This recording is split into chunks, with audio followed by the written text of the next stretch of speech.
ನಮಸ್ಕಾರ ಸ್ನೇಹಿತರೆ, ಸ್ವಾಗತ ನಮ್ಮ ಚಾನೆಲ್ಗೆ. ಇವತ್ತಿನ ನಮ್ಮ ವಿಡಿಯೋ ಪ್ರಾರಂಭಿಸೋಣ.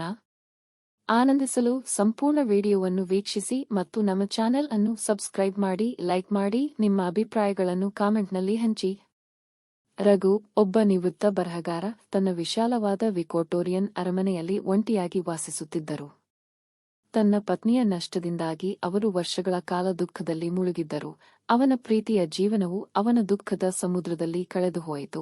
ಅವರ ಐಷಾರಾಮಿ ಮನೆ ಪ್ರತಿಧ್ವನಿಸುವ ಮೌನದಿಂದ ತುಂಬಿದ್ದವು. ನಂತರ ಸುಮಾ ಬಂದಳು.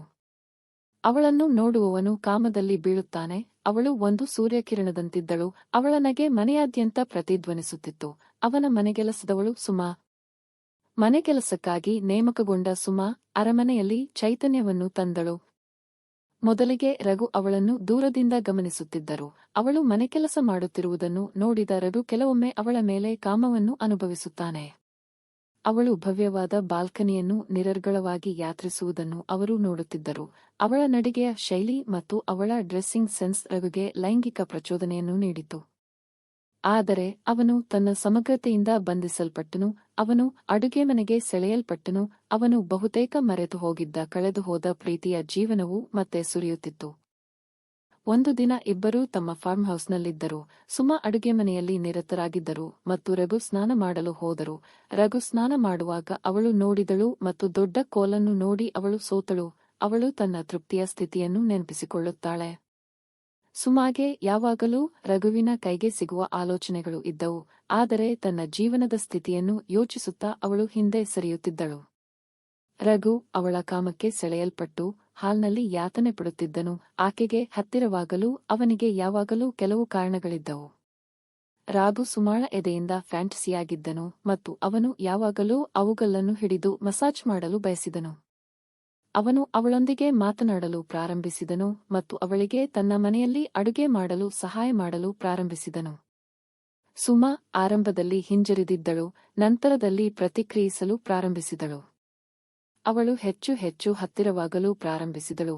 ಅವನು ಹಾದು ಹೋಗುವಾಗ ಉಲ್ಲೇಖಿಸಿದ ವಿಷಯಗಳ ನೆನಪುಗಳು ಅವನ ಸುಗಂಧದ ವಾಸನೆ, ಅವನ ನಗು, ಅವನ ದೇಹವನ್ನು ಇಷ್ಟಪಡಲಾರಂಭಿಸಿದಳು. ಅವಳು ಯಾವಾಗಲೂ ಅವನೊಂದಿಗೆ ಮಲಗಲು ಯೋಚಿಸುತ್ತಿದ್ದಳು. ಅವರು ಆಹಾರ ಮತ್ತು ಕೆಲವು ಗುಣಮಟ್ಟದ ಸಮಯವನ್ನು ಹಂಚಿಕೊಳ್ಳಲು ಬಯಸಿದ್ದರು. ಇಬ್ಬರೂ ಪರಸ್ಪರ ತುಂಬಾ ಬಯಸಿದ್ದರು. ಒಂದು ಚಳಿಗಾಲದ ಮಧ್ಯಾಹ್ನ ರಘು ತಾನು ತೋಟಕ್ಕೆ ಸೆಳೆಯಲ್ಪಟ್ಟನು. ಚಂಡಮಾರುತದಿಂದ ನೆಮ್ಮದಿ ಪಡೆಯಲು ಹುಡುಕುತ್ತಿದ್ದನು. ಒಂದು ವಂಗೆ ಮಾರ ಕೆಳಗಡೆ ನಿಂತ ಸುಮನ್ನ ನೋಡಿ ರಘು ಅಲ್ಲಿ ಸುಮಾ ಕುಳಿತಿದ್ದಳು. ಅವಳ ಮುಖ ದುಃಖದಿಂದ ಕೆತ್ತಲ್ಪಟ್ಟಿತ್ತು. ಅವನು ಅವಳ ಬಳಿಗೆ ಹೋದನು ಮತ್ತು ಮಳೆಯು ಎಲೆಗಳ ಮೇಲೆ ಬೀಳಲು ಪ್ರಾರಂಭಿಸಿತು. ಅವರು ಪರಸ್ಪರ ಸೆಳೆಯಲ್ಪಟ್ಟರು. ಅವರ ಹಂಚಿಕೊಂಡ ಒಂಟಿತನವು ಅವರ ನಡುವಿನ ಅಂತರವನ್ನು ಮುಚ್ಚಿತು. ಅವರು ಆ ಸಮಯ ಬರಲು ಕಾಯುತ್ತಿದ್ದರು. ಅವರ ಸ್ಪರ್ಶವು ಮೊದಲಿಗೆ ಪ್ರಯತ್ನಪೂರ್ವಕವಾಗಿತ್ತು. ಒಂದು ಹಿಂಜರಿಯುವ ಕೈಗಳ ಬ್ರಷ್. ಅವರ ಕಣ್ಣುಗಳು ಅವರು ಬಯಸಿದ್ದ ಎಲ್ಲವನ್ನೂ ಹೇಳುತ್ತವೆ. ಆದರೆ ಹೊರಗೆ ಚಂಡಮಾರುತವು ಭುಗಿಲೆದ್ದಂತೆ ಅವರೊಳಗೆ ಭಿನ್ನವಾದ ಚಂಡಮಾರುತವು ಭುಗಿಲೆದ್ದಿತು. ಅವರ ದೇಹವು ಅಂತಿಮವಾಗಿ ಭೇಟಿಯಾಯಿತು. ನಿಧಾನವಾಗಿ ಮಾಡು, ನೋವಾಗುತ್ತದೆ ಎಂದಳು. ಪವರ್ಫುಲ್ ಶಾಟ್ಗಳು ಅವಳನ್ನು ನಡುಗಿಸಿದವು. ನಾನು ನಿನ್ನೊಂದಿಗೆ ಈ ಕ್ಷಣಕ್ಕಾಗಿ ಕಾಯುತ್ತಿದ್ದೆ ಎಂದು ಸುಮಾ ಹೇಳಿದಳು ಮತ್ತು ಮುಂದಿನ 2 ಗಂಟೆಗಳ ಕಠಿಣ ಪರಿಶ್ರಮವು ಅವರಿಗೆ ತೃಪ್ತಿ ಮತ್ತು ವಿಶ್ರಾಂತಿ ನೀಡಿತು. ಅವರ ಪ್ರೀತಿಯು ತೋಟದ ಮನೆಯಲ್ಲಿ ನೆರಳುಗಳ ನಡುವೆ ಅರಳಿತು. ಗಾಳಿಯಲ್ಲಿ ಗುಟ್ಟಾಗಿ ಗುನುಗುತ್ತಿತ್ತು. ಅವರು ಮರೆಮಾಡಿದ ಮೂಲೆಗಳಲ್ಲಿ ಭೇಟಿಯಾಗುತ್ತಿದ್ದರು. ಅವರು ಪ್ರತಿದಿನ ಅದನ್ನು ಮಾಡಲು ಪ್ರಾರಂಭಿಸಿದರು. ಅವರ ಕದ್ದ ಕ್ಷಣಗಳು ಶಾಂತ ತೀವ್ರತೆಯಿಂದ ತುಂಬಿದ್ದವು. ಅವರು ಸರಳ ವಿಷಯಗಳಲ್ಲಿ ಸಂತೋಷವನ್ನು ಕಂಡುಕೊಂಡರು. ತೋಟದಲ್ಲಿ ದೀರ್ಘ ನಡಿಗೆಗಳು, ಚಂದ್ರನ ಬೆಳಕಿನಲ್ಲಿ ಹಂಚಿಕೊಂಡ ಊಟಗಳು, ರಾತ್ರಿಯಿಂದ ಆಳವಾಗಿ ಇರುವ ಗುಟ್ಟಾಗಿರುವ ಸಂಭಾಷಣೆಗಳು. ದುಃಖದಿಂದ ಎಚ್ಚರಗೊಂಡ ರಘು ಜೀವನದ ಸೌಂದರ್ಯವನ್ನು ಮರುಶೋಧಿಸಿಕೊಂಡನು. ಅವನ ಬರವಣಿಗೆ ಹೊಸದಾಗಿ ಕಂಡುಕೊಂಡ ಭಾವೋದ್ರೇಕದಿಂದ ತುಂಬಿತು. ಅವನ ಹೃದಯವು ಅವನು ಮತ್ತೆ ಎಂದಿಗೂ ಅನುಭವಿಸುವುದಿಲ್ಲ ಎಂದು ಭಾವಿಸಿದ ಪ್ರೀತಿಯಿಂದ ತುಂಬಿತು.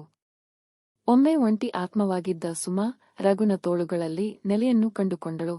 ಒಂದು ಪ್ರೀತಿಯು ಅವಳ ಆತ್ಮವನ್ನು ಪೋಷಿಸಿತು ಮತ್ತು ಅವಳ ಜೀವನವನ್ನು ಅವಳು ಎಂದಿಗೂ ತಿಳಿದಿರಲಿಲ್ಲ. ಈ ವಿಡಿಯೋ ನಿಮಗೆ ಇಷ್ಟ ಆಯ್ತಾ? ಆದರೆ ಲೈಕ್ ಮಾಡಿ ಮತ್ತು ನಿಮ್ಮ ಅಭಿಪ್ರಾಯಗಳನ್ನು ಕಾಮೆಂಟ್ನಲ್ಲಿ ಹಂಚಿಕೊಳ್ಳಿ. ಇನ್ನೂ ಹೊಸ ವಿಡಿಯೋಗಳಿಗಾಗಿ ನಮ್ಮ ಚಾನೆಲ್ನ್ನು ಸಬ್ಸ್ಕ್ರೈಬ್ ಮಾಡಿಯೇ ಬಿಟ್ಟು ಬೆಲ್ ಐಕಾನ್ ಒತ್ತಿ.